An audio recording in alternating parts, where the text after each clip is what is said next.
ఆధునిక యుగంలో మహర్షి అంటే ఎవరంటే సిరివెన్నెల సీతారామ శాస్త్రి గారిని ఏమాత్రం సందేహం లేకుండా చూపించవచ్చు. కారణం మహర్షులు చేసేది తపస్సు.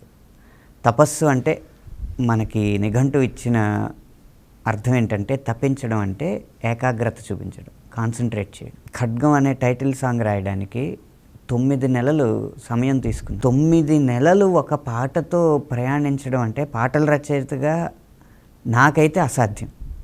అయ్యేదాకా రాయాలి అన్న ఒక బలమైన సంకల్పంతో ఏకాగ్రతను ఏమాత్రం ఆ పాట నుంచి పక్కకు మరల్చకుండా తపిస్తూ ఆ పాట తనకు కావాల్సింది ఒక ప్రసవ వేదన, నిజంగా యాదృచ్ఛికమేమో 9 నెలలు ఒక తల్లి బిడ్డని కనడానికి పట్టే సమయం.